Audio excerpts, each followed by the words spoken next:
Now, I want to talk about, this is a breaking news story. Trump fired the Biden appointee of the Bureau of Labor Statistics, the commissioner, after a ridiculous job report correction. This is insane. The number of jobs was revised down, 258,000 jobs downward. So either this woman was entirely incompetent, right? And then, oops, we need to make a correction and it's that big. Or what Trump is trying to suggest is that her revision is politically motivated, trying to damage his presidency. This is Trump's tweet on the matter. Trump says, I was just informed that our country's job numbers are being reproduced by a Biden appointee, Dr. Erika McEntarfer, the Commissioner of Labor Statistics, who faked the job numbers before the election to try and boost Kamala's chances of victory. Oh, yeah. Let me pull that up. I want to look this up here. So what Trump is referring to here is, I guess it was Dr. Erika who was in charge of this, but they overstated the job growth under the Biden administration, leading up to the 2024 election by over 800,000 jobs, which is enormous, which means either she's utterly incompetent or her numbers are politically motivated, meaning that it is corruption. Now, Trump goes on to write that this is the same Bureau of Labor Statistics that overstated the jobs growth in March of 2024 by approximately 818,000. And again, right before the 2024 presidential election in August and September by 112,000. These were records. No one can be that wrong. We need accurate job numbers. And so I've directed my team to fire this Biden political appointee immediately. She will be replaced with someone much more competent and qualified. Important numbers like this must be fair and accurate. They cannot be manipulated for political purposes. Dr. Erika said that there were only 73,000 jobs added, a shock, but more importantly, that a major mistake was made by them. 258,000 jobs downward in the prior 2 months. Similar things happened in the first part of the year, always to the negative. The economy is booming under Trump, despite a Fed that also plays games. This time with interest rates, where they lowered them twice and substantially, just before the presidential election. I assume in the hopes of getting Kamala elected. How did that work out?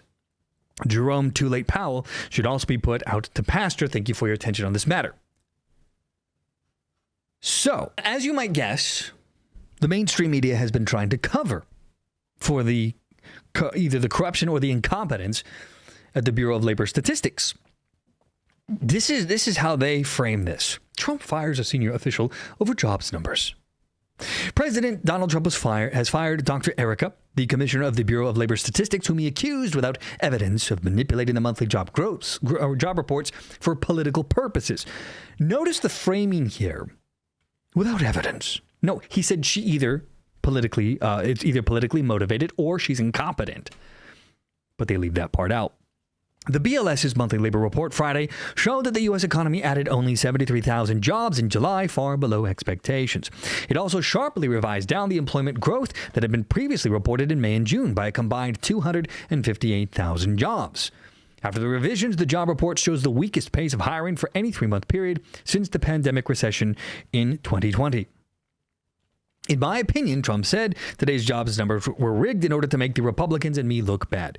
Well, and you can't really blame Trump, because either this woman is entirely incompetent, because again, look at last year with the 800,000 incorrectly added jobs that they had to revise down, and then this year, over 250,000.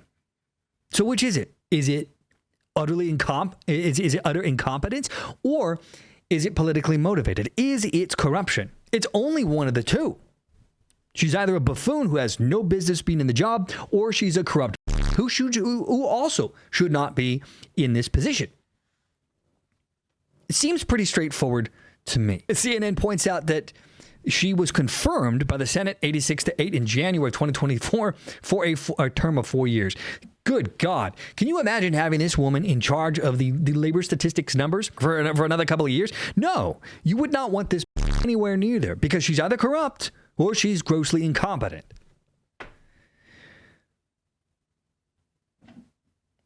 I love how they try to say, well, this is deeply worrisome, CNN writes. The BLS is nonpartisan, and businesses and government officials rely on the accuracy of its data. Well, they've been anything but accurate. Since she got into her position, they have been overwhelmingly, ridiculously off base. 800,000 job overstatement last year. How do you get so bad at this job? Oh, but we rely on the... Well, apparently you can't. Jason Furman, a retarded Harvard professor, said, "It's outrageous for anyone in government to question the integrity of the BLS. Accurate statistics are essential to the economy." The f*** is he talking about? This is off by 68,000 jobs last year, every single month. I mean, what are we talking about here? This is entirely outrageous. Now, the same Harvard professor doubts that replacing Dr. Erika would compromise the BLS, but he said even the possibility or appearance of that notion would be bad.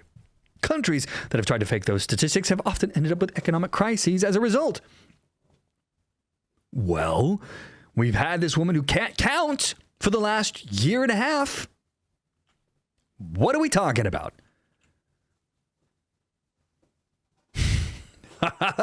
Oh my God. Mark Zandi, chief economist at Moody's Analytics, says the BLS's data is the highest standard and as accurate as it can be.